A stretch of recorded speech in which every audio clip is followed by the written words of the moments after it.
प्रिय अधिवक्ता साथियों, सभी को हमारा प्यार भरा नमस्कार। सभी अधिवक्ता साथियों को जय जय सिया राम। आज की बात कल की पूर्व संध्या पर है। क्यों ऐसा कहा? आज 12 सितंबर है और आप लोगों को पता है कि 13 सितंबर पर माननीय उच्च न्यायालय में महत्वपूर्ण सुनवाई होनी है। जूनियर डिवीज़न में करप्शन को लेकर, 50 कापियों की हेरा फेरी को लेकर। असल में वो हेरा फेरी केवल 50 कापी की नहीं है। मैं कुछ कहूँ उससे पहले सारे अधिवक्ता साथी जो उसमें एग्ज़ाम दिए हैं, जो दे करके कभी सेलेक्ट होकर के सेवा में हैं, जो इस प्रतियोगिता को बहुत समझते नहीं, केवल सुन लेते हैं, मतलब सगरो जहान खाली कमीशन को छोड़कर सब कह देता है, अरे भैया उतने नहीं घोटाला, बहुत बड़ा गड़बड़ झाला है। तो जो भी है उस पर सुनवाई चली रही है। महत्वपूर्ण सूचना ये है कि जिन 2 बच्चों को बाहर किया गया था, एक कोई अधिवक्ता हैं, अभय नाम से हैं, और एक का नाम मैं भूल गया हूँ। उन बच्चों ने इसी माननीय उच्च न्यायालय में डबल बेंच में पिटीशन लगाई थी कि हमको कमीशन यूं ही हटा नहीं सकता, हमारी ट्रेनिंग पूरी है, हमने परीक्षा जो भी। तो महत्वपूर्ण सूचना ये है कि कल की सुनवाई के पहले, यानी कल सुनवाई होनी है, आज 12 तारीख को हमें वीडियो रिकॉर्ड कर रहे हैं, 13 को होनी है और 12 के यानी 11 को 11 सितंबर को आर्डर में क्या मिला बच्चों को, जो दोनों बाहर किए गए थे, कि कमीशन के इस निर्णय पर कि बच्चों को रिजल्ट में अयोग्य घोषित किया गया, तत्काल प्रभाव से रोक लगाई जाती है, स्टे ऑर्डर। यही चीज़ एक महत्वपूर्ण कड़ी की भूमिका निभाता है। जब कमीशन के बारे में लगभग सख्ती बरतते हुए पूछा कि आपने किसके कहने पे ये रिजल्ट निकाला, किसके कहने पर रिजल्ट तैयार किया और किसके कहने पर रिजल्ट डिक्लेयर किया, सारी प्रक्रिया का ब्यौरा मांगा ही है और ऊपर से दोनों ऑर्डर को स्टे कर दिया है। आप खुद ही समझ सकते हैं, बहुत ज़्यादा अगर नहीं सोच सकते हैं तो इतना तो समझ ही सकते हैं कि कमीशन जैसा चाह रहा है बिल्कुल वैसा नहीं होने जा रहा। इसका अर्थ यह भी नहीं है कि बस आज ही पूर्ण न्याय हो जाएगा सब कुछ। बहुत उकताना नहीं है, अति आत्मविश्वास में आना नहीं है, लेकिन एक सकारात्मक मूड अपने माइंड सेट का बनाए रखना है। एपीओ के बच्चे अपनी जंग लड़ रहे हैं, उनमें भी शायद सुनने में आया है कि शायद कोई तारीख वारीख लग गई है। बच्चे जंग लड़ रहे, चाहे जुडिशरी के हों चाहे एपीओ के हों, अपने अपने हक की वाजिब ढंग से। आप जानते हैं माननीय उच्च न्यायालय में फ्री फंड का मुकदमा ना होता, फीस लगती है। हम लोग जिस केस के लिए खड़े होते हैं, अब यहाँ से मैं बोलूँ तो एक कॉमन फीस के बारे में आप प्रिज्यूम कर लेंगे, लेकिन वो संख्या कई हज़ार में होती है, इतना तो कह सकता हूँ। उसको इफर्ट करना इतना आसान होता नहीं है। व्यक्तिगत तौर पर मेरे द्वारा चलाए जा रहे इस सारे कार्यक्रम में जो उच्चतर न्यायिक सेवा किसी भी स्टेट, जूनियर डिवीज़न न्यायिक सेवा किसी भी स्टेट और प्रोसिक्यूशन ऑफिसर की जो भर्ती है किसी भी स्टेट में, उसके दोनों मीडियम हिंदी और इंग्लिश में देते हुए जो शिक्षण कार्य परमात्मा कृपा से चल रहा है, हमें अनुभव खास करके आउट ऑफ स्टेट के बच्चों ने खूब दिए। उनके यहाँ की हाई कोर्ट, झारखंड जुडिशरी का HJS का, झारखंड हायर जुडिशरी का जो रिजल्ट आया, उसमें हमारे 2 अधिवक्ता साथियों का चयन हुआ, जिनको मैं व्यक्तिगत मिला नहीं, लेकिन वो हमसे मिले, हमारी बातचीत हुई, मैं जानता था पहले से। और दोनों के बारे में अगर पुरानी वीडियो आप सर्च मारेंगे झारखंड के रिजल्ट के जस्ट बाद, तो दोनों के नाम की चर्चा हमने करी है। दोनों इस समय झारखंड में पोस्टेड हैं। एक तो झारखंड के ही वासी हैं, एक पंजाब और हरियाणा के हैं। शायद मुझे अगर नाम मैं गड़बड़ नहीं याद कर रहा तो भूपेश खुराना जी हैं। इन सारे बच्चों से बातचीत है और जो अभी नए बच्चे जुड़े हैं राजस्थान हो, जोधपुर की कोर्ट हो, चाहे जहाँ से जो हाई कोर्ट्स पे जो प्रैक्टिस करता है, वो स्वाभाविक है अपने तमाम वार्तालाप में बातें शेयर करता है।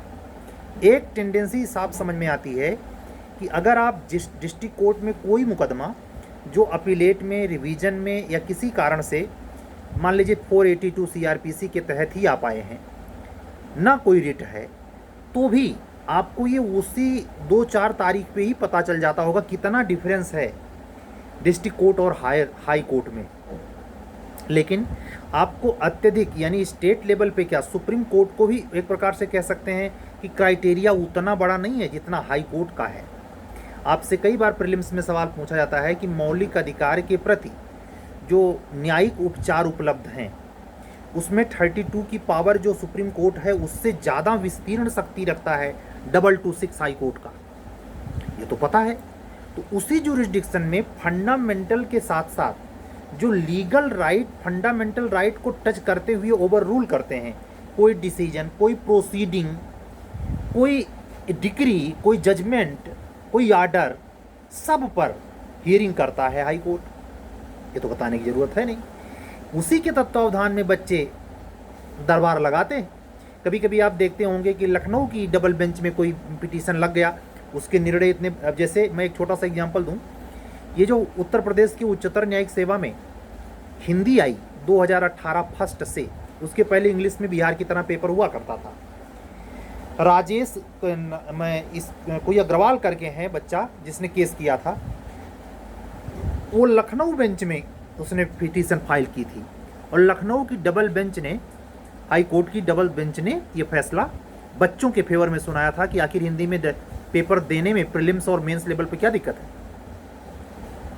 तो ये जो घटा था इसी माननीय उच्च न्यायालय ने, माननीय उच्च न्यायालय के अगेंस्ट घटा था, किया था दो न्यायमूर्तियों ने। तो जो एक मिथकीय धारणा हमारी बन जाती है कि हम किसी अधिकार के प्रति इसलिए भी सुस्त पड़ जाते हैं, ढीले पड़ जाते हैं, अरे यार वो अपने खिलाफ निर्णय थोड़े देगा, इसमें 4 लोग आग में घी का काम करते हैं, सलाह दे देते हैं, ऐसा नहीं सोचना चाहिए।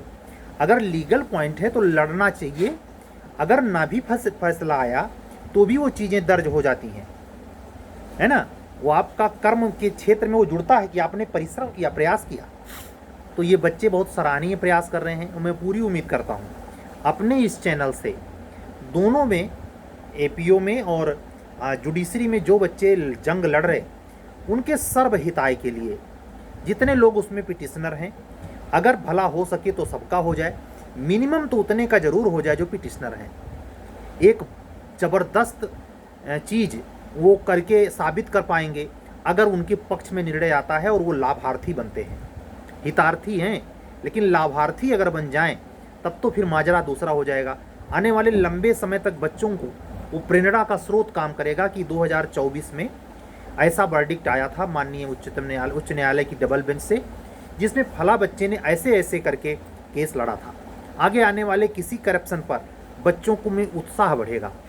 और बच्चे मात्र नहीं हैं, वो किसी भी डिस्ट्रिक्ट कोर्ट, रेवेन्यू कोर्ट, माल कोर्ट, टैक्सेशन, कंपनी, कहीं भी वो एक प्रैक्टिशनर्स हैं। आपके समय में ये वैकेंसी जो अटकी पड़ी हुई है लगभग साल भर से, जिस दिन भी ये आउट ऑफ ओपन होगी, वेबसाइट पे आएगी, अगर एक्सपीरियंस के साथ जुडिशरी यूपी किया गई तो एक नई परंपरा का प्रचलन होगा जो 2003 के पहले हुआ करता था। 3 साल का अनुभव अनिवार्य ही था। 2003 से 5 के बीच में सुप्रीम कोर्ट के एक निर्णय के चलते ऐसा हुआ कि विदाउट एक्सपीरियंस भी जूनियर डिवीज़न के एग्ज़ाम को दे करके और फाइनल सक्सेस लोग पाने लगे। लेकिन उसका भयंकर नुकसान डिस्ट्रिक्ट कोर्ट्स उठा रही हैं। मैंने आज अपने एक रेगुलर वीडियो में, हालांकि बहुत पुरानी लेक्चर है, CJI chief justice of India के द्वारा ये कहते हुए कि टॉयलेट की प्रॉब्लम डिस्ट्रिक्ट कोर्ट में बहुत ज़्यादा है, वीमेंस या जो गर्ल्स एडवोकेट्स हैं उनको बहुत प्रॉब्लम आती है। ये ठीक वैसे ही है जैसे 2014 में जब प्रधानमंत्री मोदी जी लाल के किले के पहली बार संबोधित कर रहे थे और उन्होंने शौचालय का प्रसंग वहाँ से छेड़ दिया, तो लगा कि इतनी बड़ी आबादी वाला ये राष्ट्र 70 साल लगभग कांग्रेस सत्ता में रही, ये छोटा सा काम नहीं कर पाई। आप चले जाइए ईमानदारी से डिस्ट्रिक्ट कोर्ट में, क्या खस्ता हालत है। इतने बेवकूफ़ टाइप के अधिवक्ता गणों की संख्या है कि पान पुकार खा के दीवालों को रंगे पुते फिट हैं, गमछा डाले, मतलब ना कोई मैनर है, ना तमीज है, ना संस्कार है। प्रैक्टिस के नाम पर यूं ही घुसे चले आ रहे हैं अलग अलग। और वहाँ इक्का दुक्का जो एडवोकेट सिस्टर्स अपना प्रयास करती हैं, वो बेचारी अपनी व्यवस्था कोई कर रखी होंगी। मैं पूरे यकीन से कह रहा हूँ, उनको इतनी प्रॉब्लम बार में आती है। एक चीफ जस्टिस ऑफ इंडिया होके जो बहुत कम डिस्ट्रिक्ट बार में गया है, वो प्रॉब्लम समझ रहा है। लेकिन कितने डिस्ट्रिक्ट जज जिनकी अथॉरिटी बॉडी है, जो सरकार पर प्रेशर डाल सकते हैं, जो माननीय उच्च न्यायालय को इस विषय से अवगत करा सकते हैं, लोग डरते हैं कि तुम्हें बड़ी परी है, तुम ही आ जाओ हाई कोर्ट में। ये रस्साकसी चलती है। इसलिए डिस्ट्रिक्ट कोर्ट लेवल पर ये जो प्रत्यक्ष समस्या देखने को मिलती है, क्लाइंट को वहाँ वादकारी बैठे हुए हैं, उनको बैठने तक की सही सी व्यवस्था नहीं है, फैन उसमें सही से नहीं चल रहा है, यूरिन की स्मेल आ रही है, उसी में न्याय चल रहा है। मतलब आप अगर किसी भी पेवर जगह पे जो थोड़ा सा पॉपुलरिटी हो और उसका एक ग्रेसनेस हो, स्ट्रक्चरल जो बिल्डिंग न्यू बनती हैं प्राइवेट सेक्टर में काम करने वाले किसी भी कंपनी में, अगर 20,000 रुपये तनख्वाह व्यक्ति पा रहा होगा तो well maintain tie suit boot सब कुछ, ऑफिस चैम्बर सब चकचक होता है। लेकिन यहाँ देखिए हाल, ये तो धन्य मनाइए थोड़ा बहुत चेंज जो देखने को मिलता है। डिस्ट्रिक्ट कोर्ट में अखिलेश यादव जी के कार्यकाल में बनी हुई इमारतें, उसमें थोड़ा उन्होंने प्रयास किया था जाते जाते, लेकिन उसके बाद डिस्ट्रिक्ट कोर्ट का वो हाल है, भगवानी मालिक। हाई कोर्ट भी क्या करे, अपने पास से बजट दे नहीं सकता, देना है स्टेट गवर्नमेंट को, और स्टेट गवर्नमेंट हीला हवाली करती है। जैसे आपके एपीओ के विज्ञापन के लिए जितना हीला हवाली कर रही है, आप सोचिए वो कैसे निदेशालय के ऑफिसर हैं जिनको डर लगता है मुख्यमंत्री से कुछ कहते हुए कि कहीं उनके ही उस पर प्रमोशन पे बट्टा ना लग जाए, वो भी अपनी हक बचाते रहते हैं। तो इन सब के बीच में जो आप ये देख रहे हैं, ये बच्चे ज़रा सोचिए, अगर हाई कोर्ट कुछ ऐसा आर्डर पास करता है जो कमीशन नहीं चाहता और करना पड़े तो कैसा फील होगा। ऐसे वेटिंग लिस्ट में वो नहीं चाह रहा निकालना पड़े और ऑर्डर आना ही चाहिए, आ जाए कि निकालिए, और निकालना पड़े तो कमीशन को कैसा लगेगा। ये जो कंडीशन है, ये आस्वादन लेने का नहीं, मज़ा लेने का सीन नहीं है। इसमें रहीमन चुप रह बैठ के देख दिनन के फेर, अच्छे दिन जब आई हैं बनत न लागी देर। वो उसी अच्छे पल का इंतज़ार कीजिए, वो आने वाले इसी महीने में हो सकता है, और तारीखें लगी तो और आगे बढ़ सकता है। आपके सब के लिए जो इंतज़ार कर रहे हैं वो भी, जो लड़ रहे हैं वो भी, जो याची नहीं बन पाए वो भी, जो याची हैं वो भी, सबके लिए उत्तम हो जाए, उत्तम होने की चांस बनते हैं। निराश होने की ज़रूरत नहीं है। आज के वीडियो में हम यही बात कहने वाले इसलिए आए कि जो आस आप लोग लगाए हैं उसमें निराशा के तत्व तो बढ़ने मत दें, पढ़ते रहें। हमारी सीरीज में मैंने पहला आपसे बताया था कि BNS का टेस्ट प्रीलिम्स बेस पे चला है, और इसमें जितने टेस्ट हैं ये लगभग 31 मार्च तक का प्रोग्राम हमने सेट किया है। हर हफ्ते आपको एक टेस्ट देना है, लेकिन ये चैप्टर वाइज है। और इस पे जुड़ने के लिए, या जूनियर डिवीज़न से जुड़ने के लिए, या HJS के प्री या मेंस बैच से जुड़ने के लिए, सीरीज स्तर पर जब आपके रिटन स्किल में बहुत कमजोरी है, ऐसी हमारी अधिवक्ता बहनें इधर करीब 5-7 दिन से कई फ़ोन आए हैं। हो सकता है मेरी सीरीज चलाने का असर पड़ा हो, मैं ऐसे कैंडिडेट को फेस नहीं कर रहा था, लेकिन करना पड़ा है, और मुझे एक दूसरा अनुभव मिला, मैं आप तक पहुंचा रहा हूं। वो ये कि मैं प्रारंभिक परीक्षा को सीरियसली लेता नहीं था, लेकिन मुझे पहली दफ़े फील हो रहा है कि इस सेक्टर पे भी अगर सही तरीके से काम किया जाए, जो एक गाइडेंस सही बच्चे को मिल जाए, तो वो सीरीज से जुड़े या ना जुड़े उसकी मर्जी, उसको बहुत कई गुना फ़ायदा पहुंचा सकती है। हमारी तमाम अधिवक्ता बंधु और बहनें बुरी तरीके से परेशान हो गए हैं, जो 4 साल 5 साल यहीं बिता चुके हैं और किसी भी एग्ज़ाम में वो प्री क्वालिफाई नहीं कर पाए हैं, चाहे एक ही नंबर से रुका लेकिन रुक गया। तो ऐसे अधिवक्ता साथियों से सिर्फ इतना कहूँगा कि अगर आप हमारे पुराने स्टूडेंट रहे हैं तो भी बात करें, और नए हैं तो भी बात करें। अगर पुराने हैं तो आपको कुछ कंसेशन इतना कि आपकी आत्मा को पता चले, नाम मात्र का नहीं कहने के लिए आप जुड़ सकते हैं। और अगर आप न्यू हैं तो आपको इफर्टेबल, चूँकि हम मेहनत करते हैं, हमारे हाथ के लिखे हुए क्वेश्चंस आप तक जाते हैं, तो उस मेहनत का ये जो एक वाजिब फी होती है वो देनी पड़ेगी। और यह भी स्पष्ट इस चैनल से कहना चाहूँगा, एक पेपर का दाम लेने मत चले आना। इस सीरीज से अगर हिम्मत हो तो पूरे जुड़ने की बात करना, या वैसे भी बात करना, लेकिन जुड़ने की शर्त पूरे की होगी। मैं ऐसे काम नहीं करता। मैं जितने सख्ती से एक लगभग साल भर पहले स्ट्रिक्टली मना किया था कि प्रीलिम्स की तैयारी करने वाले बच्चे जो बहुत सतही ज्ञान रखते हों हमको कॉल ना करें, मैं उसमें आज रद्दोबदल करते हुए कह रहा हूं कि आप लोग अगर ऐसा महसूस करते हैं कि सर हमारी कुछ मदद कर सकते हैं एज ए गाइडेंस, तो गाइडेंस के लिए बेटा ऐसे तो नहीं आपकी जब चाहेंगे तब हम बात कर लेंगे। हमें जब वक्त होगा तो हम आपको मैसेज कर देंगे, आप मिला लीजिए, बात हो जाएगी। और अगर आप इंटरेस्टेड हैं, लगता है कि सर का गाइडेंस से बेटर ये भी है कि सीरीज क्यों ना ज्वाइन किया जाए, तो उसमें भी आप, और एक चीज़ और ख्याल रखें, हमारे चीज़ों से जुड़कर हमारे प्रति ना इंसाफ़ी या व्यवसायिक भाव से न जुड़ें। अगर आप ऐसा करते हुए बाई चांस कोई एविडेंस मुझे भविष्य में भी मिलता है, तो आप हमारा ये जो उदार चरित्र देख रहे हैं इसमें हम कट्टर शत्रु के तौर पे आएंगे। यकीन नहीं करेंगे, ये प्रकरण कोई पेपर बचेगा नहीं नव भारत टाइम से लेके द हिंदू तक जिसमें पब्लिश न करवाऊँ, बड़ी बेइज्जती होगी। और चाहे कितनों बड़े धतुरा हों आप, आपका पर डे का करोड़ों का टर्नओवर हो, मैं बड़ी बड़ी कोचिंग जो दिल्ली की हैं, प्रयागराज में भी चलती हैं, उनको साफ संकेतित करके कह रहा हूँ, नाम नहीं लूँगा, कोई भी अगर ऐसा करता हुआ एविडेंस मिला तो छोड़ूंगा नहीं। ठीक है, तो जुड़ने के पहले कृपालुता, साधुता, अनुशासन ये बहुत ज़रूरी है। विनम्रता आप में होनी ही चाहिए। अगर आप कोई चीज़ प्राप्त करना किसी से भी चाहते हैं, हमसे नहीं किसी से, तो आप में ये स्वाभाविक पक्ष होना चाहिए। मैं आप सभी से यही कहूँगा कि पूर्व उम्मीद मेहनत करिए। मेहनत करेंगे तो आपको बकवास करने का फुर्सत नहीं है। कभी कभी दिन की बात होती है, माइंड सेटअप की बात होती है, कितने थके हैं, कितनी ऊर्जा चली गई है, फिर भी बैठ पड़े हैं बोलने के लिए, तो उसका इम्पैक्ट हमारे ऑडियो वीडियो में रहता है। आप उसको एक साधारण मानवीय गलती या त्रुटि मानकर, उसको एरर एक प्रकार से ऐसे मानकर उसको इग्नोर कर दिया करें कि सर लगता है कुछ माइंड इस तरीके से, क्योंकि हम एक ह्यूमन नेचर है और ह्यूमन बॉडी है। ऐसा नहीं कि हम मशीनीवत व्यवहार करेंगे, हमारा भी एक सीमा है। जो समझ आई, विवेक आया, उस दिन क्या कैसे दिन गुजरा है, किन किससे बात हुई है, कहाँ मन उलझ गया है, इन सब का इम्पैक्ट पड़ता है।